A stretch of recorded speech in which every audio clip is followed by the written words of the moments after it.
Hello, everyone, and welcome to today's SpunkGo meeting. My name is Linda or Ella. I'm your host from the Kenyan chapter. Today's guest speaker is Teresa Tepanai-Ashton, and Teresa is currently appointed as the CEO for Maori Women's Development, Inc., who are a micro-lending organization offering business loans to Maori women and their wahānau. I really hope I haven't butchered that name, Miss Teresa. Teresa has received very many awards, achievements, and acknowledgements for her professional zeal and passion in helping women overcome modern challenges in the world. It is my great pleasure to welcome Teresa to talk about her experiences as a women entrepreneur in New Zealand and globally. Q&A will be done through the chat feature after her presentation, where she'll answer your questions. And a little bit about SpunkGo. It is an all-girls global student organization where all our proceeds go to charity. We're being crowdfunded via ifundwomen.com, and any contribution you make will be highly appreciated. And with that, Teresa, you can take the floor.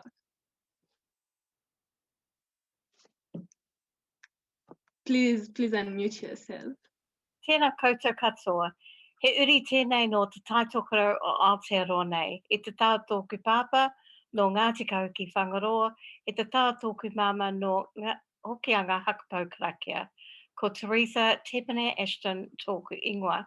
So I just introduced myself in my own language, letting you know that I actually hail from the far north of New Zealand, and on my father's side from the East Coast and my mother's side from the West Coast. So it's lovely to be here and amongst you, and I'm very, very honoured to be part of this session. So I'll just start to share my screen now.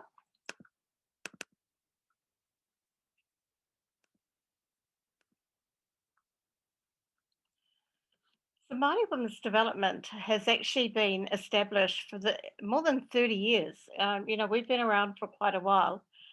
But our main purpose is to ensure that women have equitable access to finance, but also that we participate equitably, both socially, environmentally, and economically. And so everything we do is about empowering Indigenous women, particularly in business. As I said, we've been around for quite some time, and we've done a number of things throughout that period, not only just working with women, but also working with youth, and I'll talk more about that later. We do a number of training programs, but our particular expertise is around our pastoral care programs. The first thing we have available is a loan fund. In actual fact, we are a second chance lender, which means that we can only fund you if you've already been declined by a bank. We can offer a minimum of 10,000 and a maximum of 50,000 New Zealand dollars. We have very low interest rates of 3% over 5 years. Because it is a loan, we still require security, but we are very flexible on what that might look like. The key for us is to be able to nurture our women to be successful in business. So as you can see, I've shown you a typical business plan template of what you would expect in a business plan. But we show this because, to tell you the truth, not many entrepreneurs actually do business plans, but we really encourage that when you start a business, you start with your business plan. Because how else can you put your thinking down on paper if you're not actually looking towards a plan? So of course the plan includes the typical things like SWOT analysis. One of the key things for us though is that we want to know where you're from, because we're an Indigenous organisation.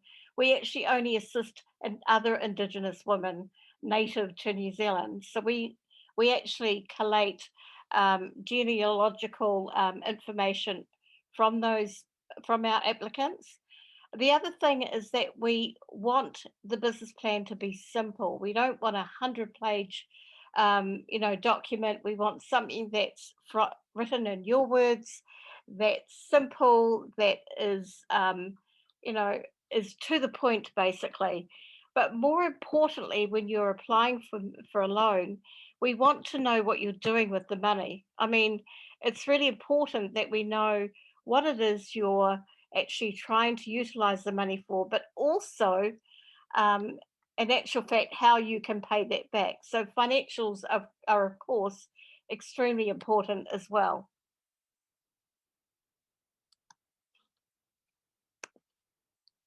I'm going to show you here, we call it our highway, but in actual fact, it's a process we take when we work with our women.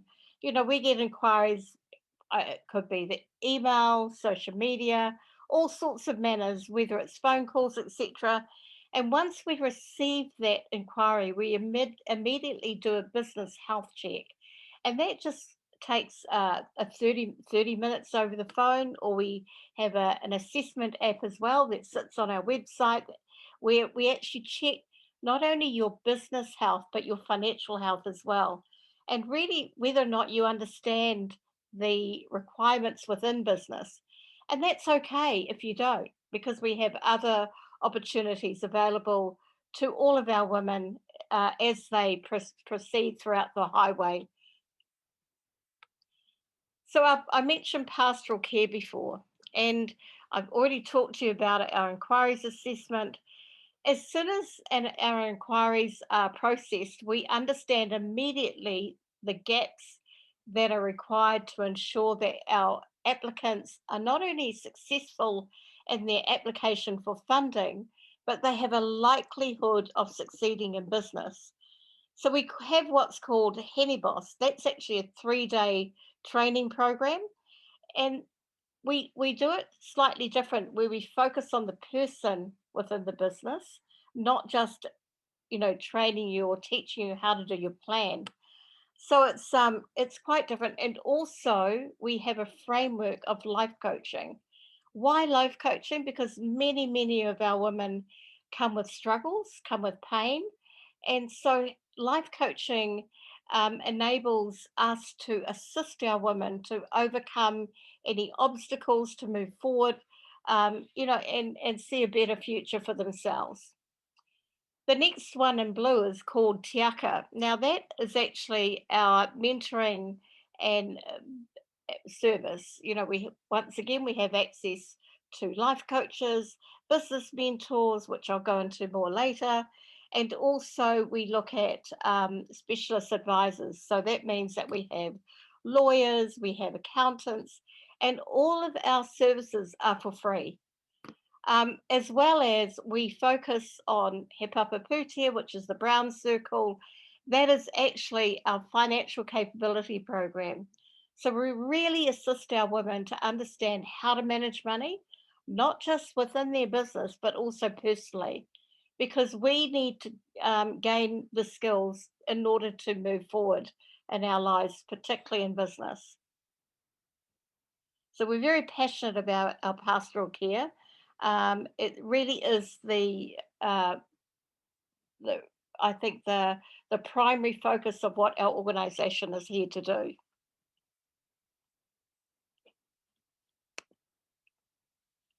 Now I'm just going to show you a video. This is of one of our clients, and please enjoy the scenery.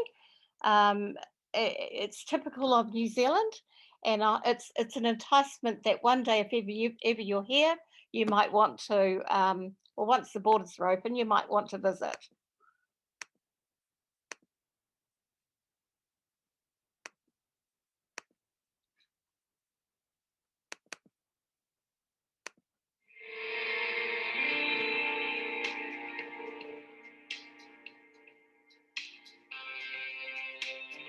Ko taratara te maunga, ko whangaro te moana, ko kai te awa, ko ngā pui tiwi, ko lanai ahau. I am from Tai Tukurau Honey Limited. We are primary honey producers. We run around approximately 4,500 hives at the moment. We have just recently branched into doing our own extraction and packing and exporting our product overseas. Success for us would be that we are able to stay in this region and offer employment to our whānau and build on the community, and working with the whenua and the people. It's just amazing. Challenges within our business, one of the main ones would be the financial situation of the business at times. Basically, there's been times when we were up till midnight communicating with honey buyers and exporters, just organising sales and making sure that there's money there to keep the business flowing smoothly. Balancing my professional life and personal life has been a challenge. It's just that at the early stages of starting a business up, it just takes all your time, 24/7 basically. Team building is a critical part of our business. Our crew, our employees, our whole team works really, really hard. So as soon as there's a little bit of downtime, it's like we get together and we enjoy each other's company outside of work. In regards to accelerating the business, I think for us it's been really important to build relationships with people within the industry and to take up any opportunity of training or education that's out there, not only for Rob and I as business owners, but also as our beekeepers, keeping them up to date with what's going on in the industry. I believe what we have to offer is unique in the way that we have control of our product from land to brand. So we not only do the beekeeping, but we also do the extraction of our honey and the packing and then export it ourselves overseas. So in the early stages of our business, we approached Maori Women's Development for financial support. We were struggling along to get resources. Ever so grateful they came on board and believed in us and supported us during that time of hardship. To other waihingi Māori that are looking at starting business, I'd say be prepared what you're looking at doing, look into it well, get to know people in that industry and get support. And we're more than willing for anyone to come along and we'll guide them through some of these options that are out there. I'd just like to say thank you to Maori Women's Development for their support. We're ever so grateful. They've been awesome. And I know they're just a phone call away if I ever need support or advice, guidance somewhere. So thank you very much.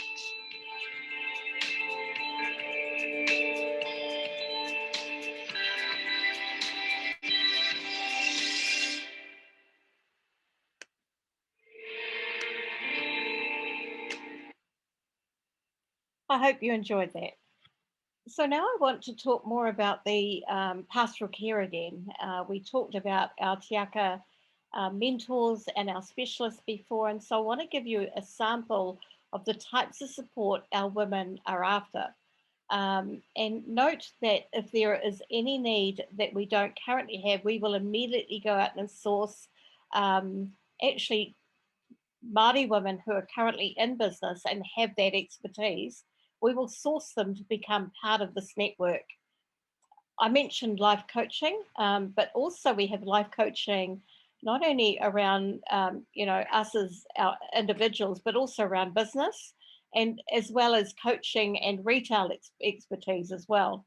We definitely have a lot of business mentors that focus on the business itself and strategy work, but also we have mentors around marketing, around tourism, and we even have HR experts that come and help our women, particularly over COVID, where there were lots of issues around, I don't know if in your countries, but we received subsidies. And so, we needed our lawyers and our accountants to help with compliance issues around government subsidies, etc. So it really, really saved our businesses a lot. But one of the key things for us is that we actually have advisors as well, and they are our lawyers and our chartered accountants. And we particularly have an IP lawyer, because IP, or intellectual property within business, is really important, particularly from a cultural perspective, where you want to protect your cultural identity. And so we've found that this suite of support has been the most sought after and the most popular with our women that we support in business. And once again, all of this is for free. That's because we basically hunt for money, as I like to say, but we obviously tap on the doors of government agencies. We talk to local body organisations, other philanthropic organisations, and we really try to partner with them and our overall strategies to do good for our women in New Zealand.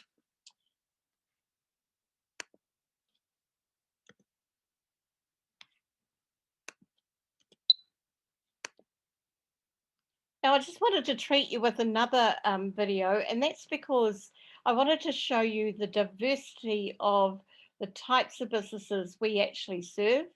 And this is more on the tech side around our medical industry.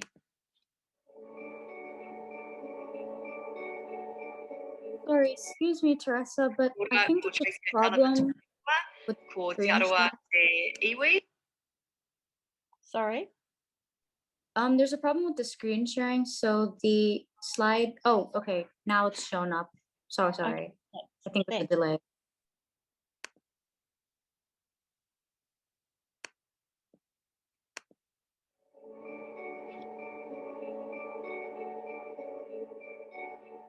Kia ora, ko Tracy O'Sullivan tōku ingoa, ko Te Aroa Te Iwi, ko Te Aroa Te Waka, ko Ngāti Whakau Te Hapu.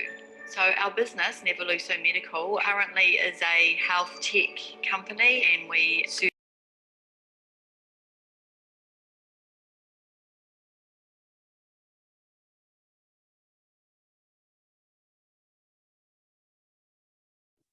I think the volume has somehow disappeared. time allocated to clinic time. They get seen and it's put through on the app. We get a weight, we get a temperature. If it's a skin condition, we take a photo. If it's a sore throat, we take a throat swab. So essentially all that information's bundled up, sent to the cloud, and then the telehealth team, which is in the office, they look at the cases and they design a treatment management plan for that child. They send that to the doctor, they look at the cases, they approve them, and when they're approved, the prescription is sent to the pharmacy for the family to pick up. It's about trying to make things really seamless. It's quite liberating running your own company and being sort of in charge of your own destiny. I'm a Maori woman. I'm a mother of 7.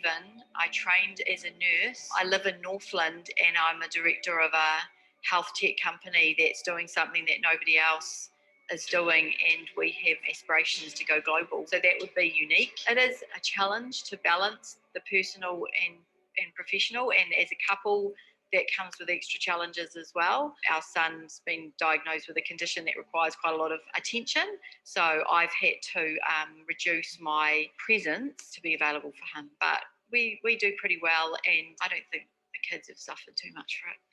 So we've learned that you have to take risks to accelerate your business, and we've also realised that as you grow bigger, that you need more skill sets. It's a real challenge getting the right balance of people in your business to help you to accelerate. NWDI gave us a loan, which was really amazing because it was at a point when we really needed it, and it was at that point where we were wanting to accelerate, and so that was extremely valuable, and they made that whole process really easy.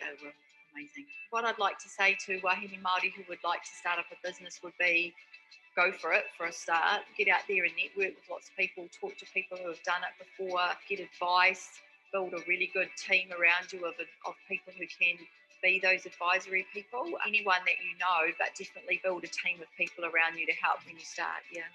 Kia ora to Maori Women's Development Incorporated for giving us the loan that they gave us, which really made a massive impact on our ability to move forward as a company. It was just, the whole process was awesome, and so yeah, big kia ora to them.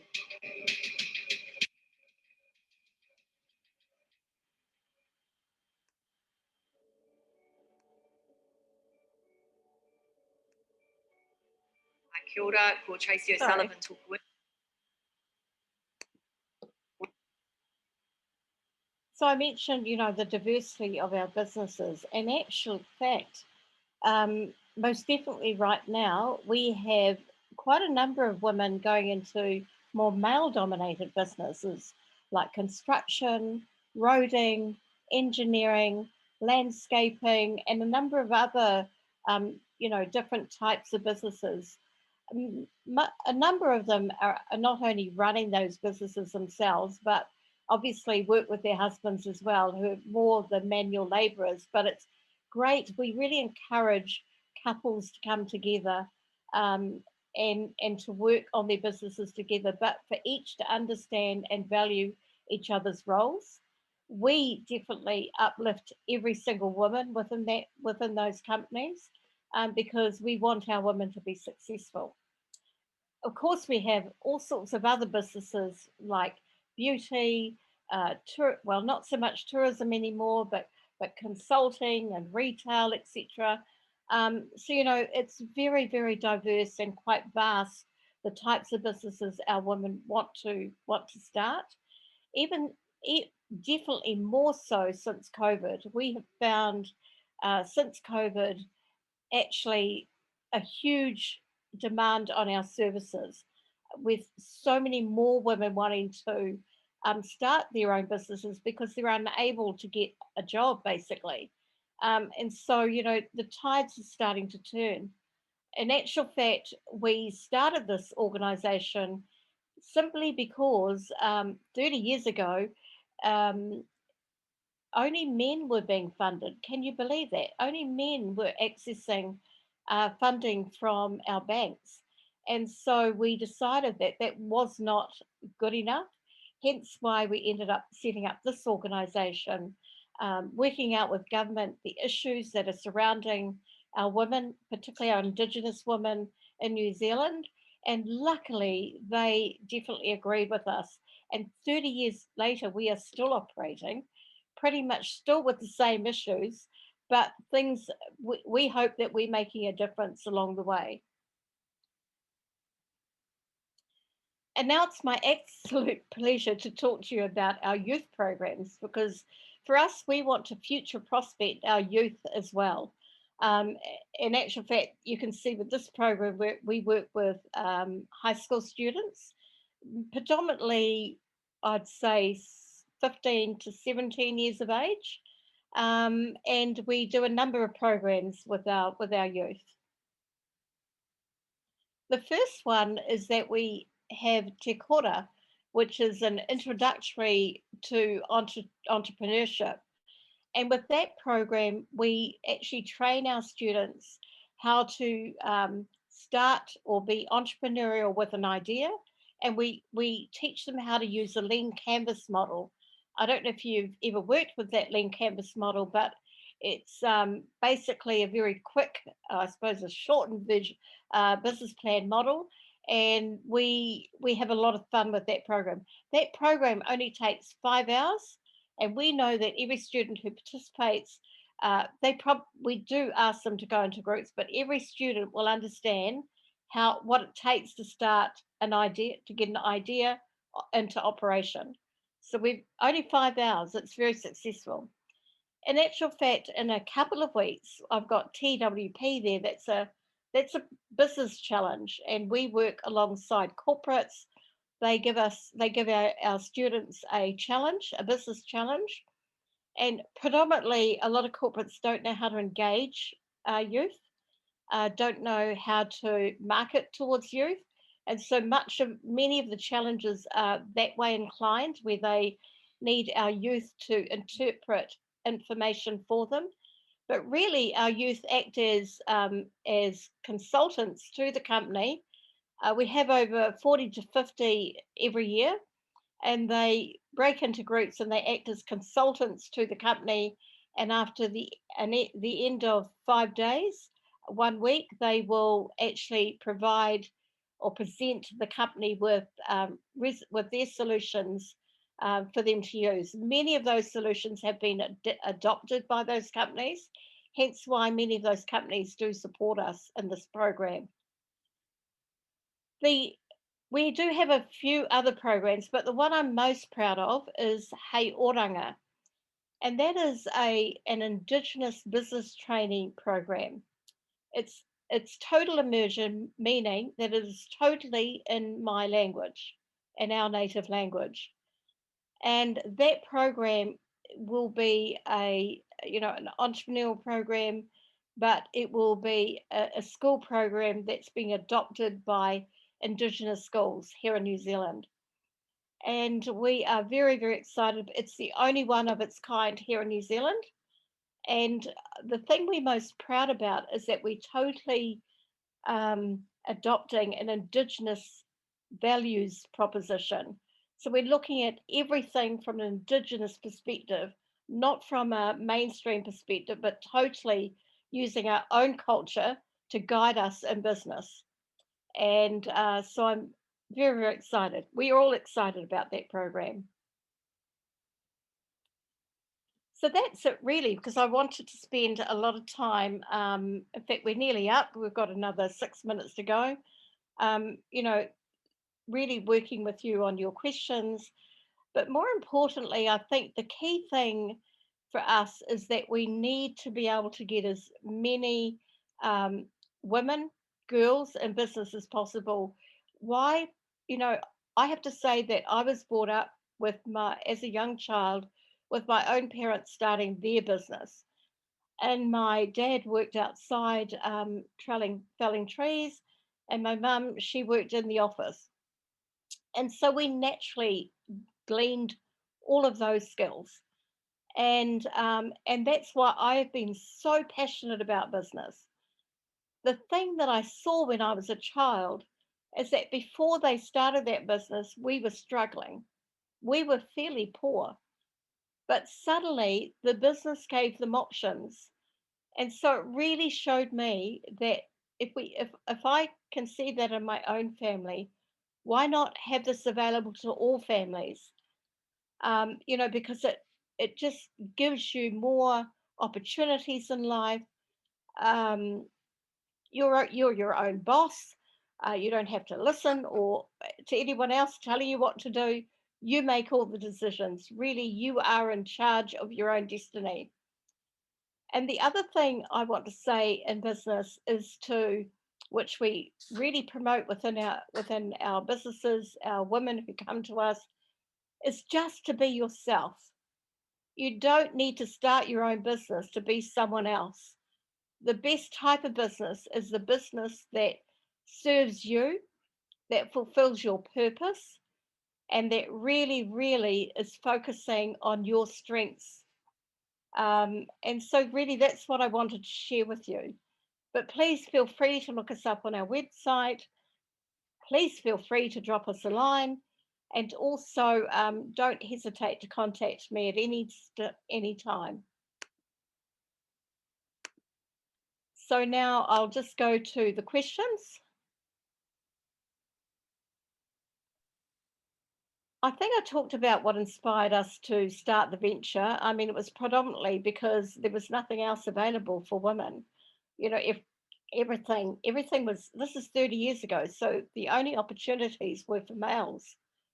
And we needed an equilibrium within opportunities for women. In fact, our goal is that women lead the economic vision for New Zealand, and Maori women at that as well. So we have a very, very large goal. How do you encourage women to apply for finance, as many are reluctant to do so? Absolutely. A lot of that is not understanding that a loan is actually an investment, or, you know, of course, one of the key things for our organisation is not the fact that they're getting a loan, it's the fact that they will be successful prior to, you know, applying for the loan, and then successful in running their business, which is why we put all the support around them. So when they apply for a loan, they're not just applying for money, they're applying for our support as well, which is worth more than money. Does such social lending have higher loss rates than traditional banking-based lending? At times, there are issues. You know, obviously, because we're taking most of the risk compared to banks, there are issues. But do you know that since we introduced the support, our pastoral care, we have very, very few cases of where women are not succeeding. So I think it's about the support you put around your system, around your business, but also in relation to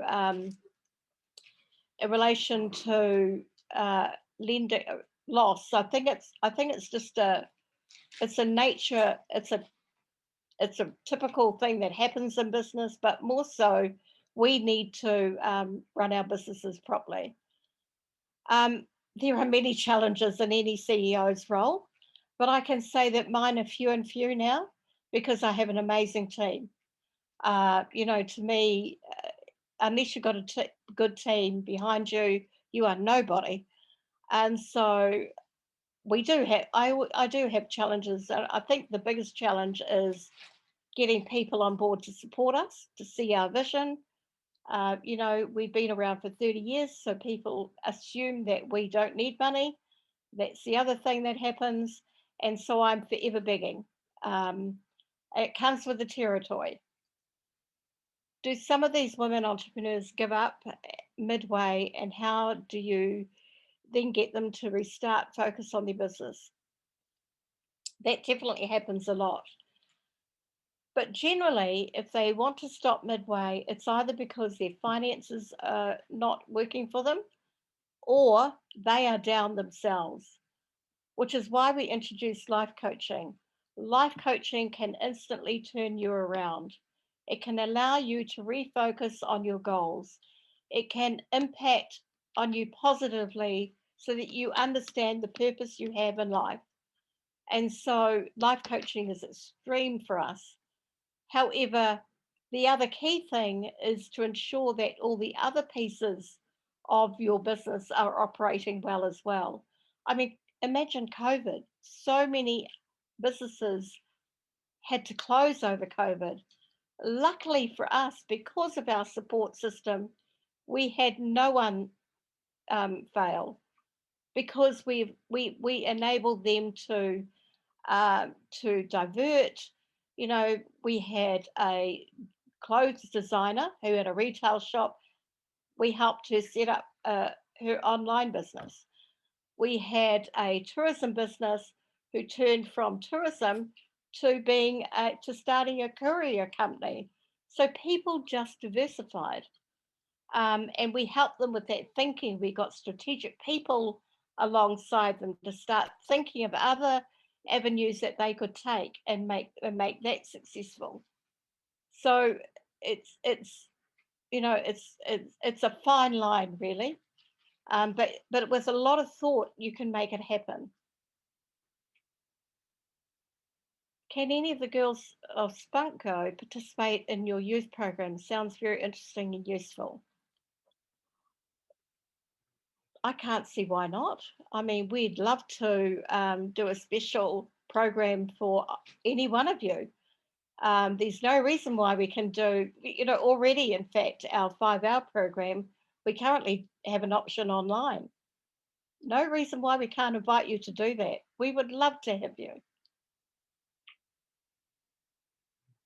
How does pastoral care deal with Maori students as they're also prepared for independent and higher responsibility after university life?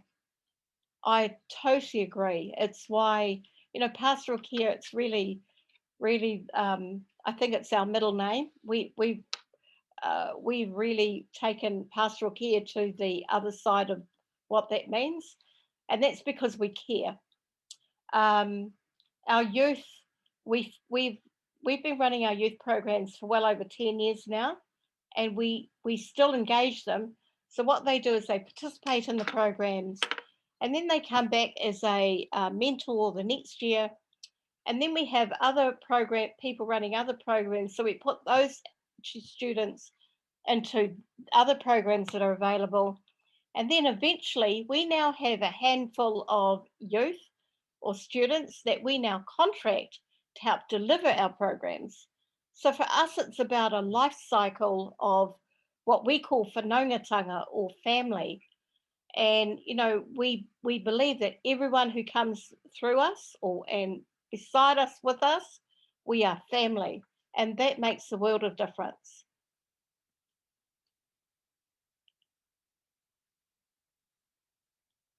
Yes, absolutely. Social links, MWDI.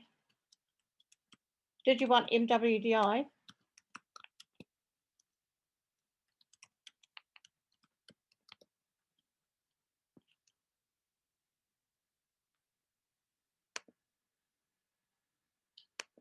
Sorry.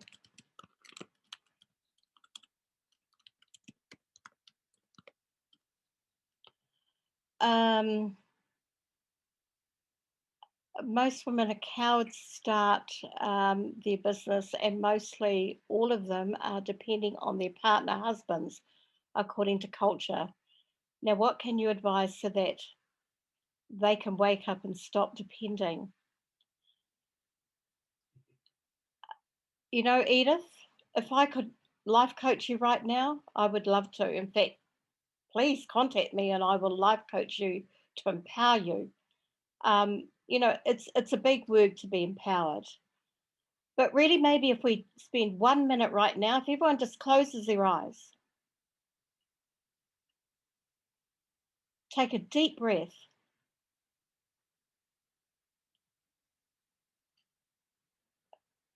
Take another deep breath.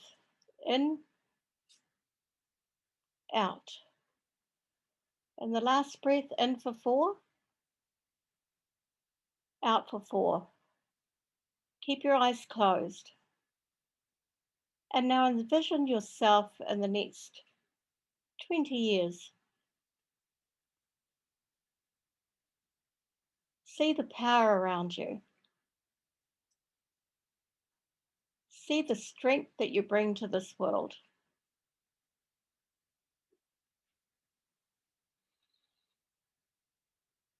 See the magnificent footprint you've left behind you.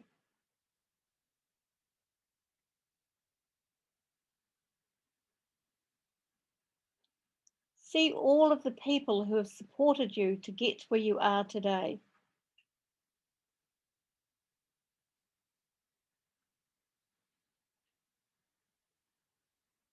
Feel gratitude for who you are. Feel gratitude for what you bring on this world.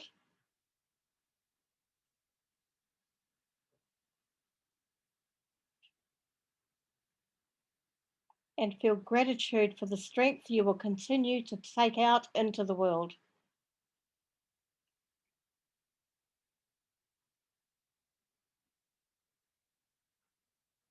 And when you're ready, open your eyes.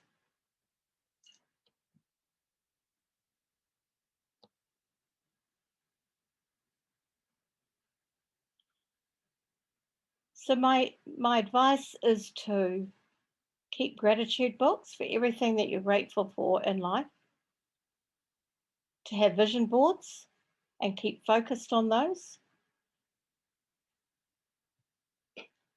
to be accountable to your goals and your visions and your aspirations, and then to celebrate who you are.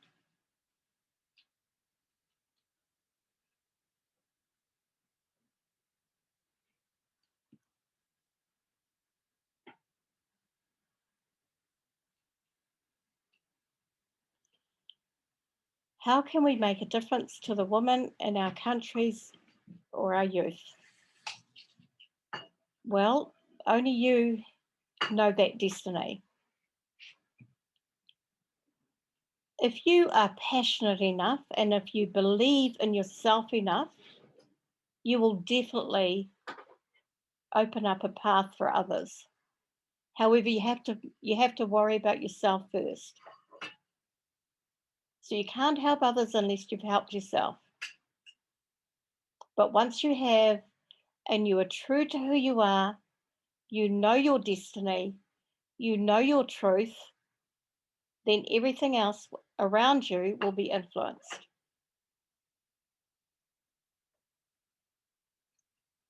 Those are my thoughts anyway.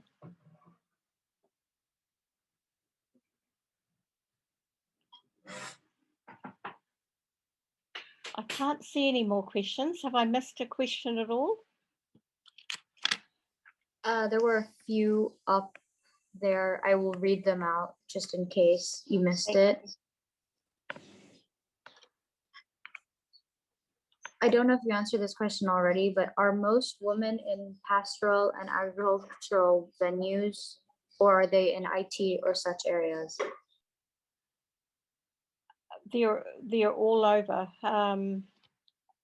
I mean, with COVID, there was a push towards agriculture and IT actually, because, and in fact, I've just done training myself around doing, e-commerce. So it's interesting how times change and you're pushed to do different things.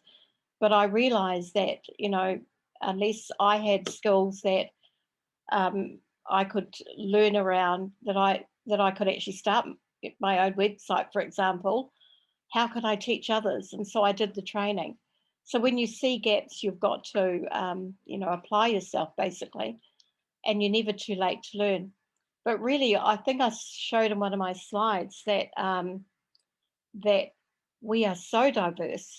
Construction, roading, health and fitness. We probably have at least on our books right now of about 20 health and fitness businesses being run by our women.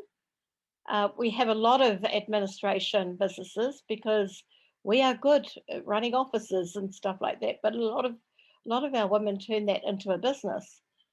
So it's all very diverse, to tell you the truth. It's not just agri or IT. Definitely, we saw that in the slides that the business is very diverse, and then that the areas of specialization for the people that you help are diverse. Another question was, what do you do if one fails to make profit or success out of the loan given by the organization? Once again, we ensure that our support system is in place. So when our women come to us, they not only get support or pastoral care to be successful in their loan application, that's to make sure that they've done their business plan, they understand their business plan, they've worked on all the gaps required for their business plan, and but before they get to the actual loan application, they may have worked with 3 or 4 different experts. They get the loan, and then they have access to our support system again, to our pastoral care, to our mentors, our advisors, and our life coaches. So the loan period is 5 years. Well, they get that support for the whole 5 years. Okay. So these are some questions from the SpunkGo team. What are some challenges you faced while setting up your business? Same old thing. I think the main thing is finance. It's getting access to finance. How to format the business is not a problem. The biggest thing is access to fund an organization like this, particularly because we're a not-for-profit, and also we are an Indigenous organization. Doesn't always work for everyone. And I think that's the biggest challenge that we've ever had and still have. Thank you so much. Particularly if we want things to be free for our clients, for the people we work with. Thank you so much for this very inspiring session. I will now hand over the floor to Ella to close.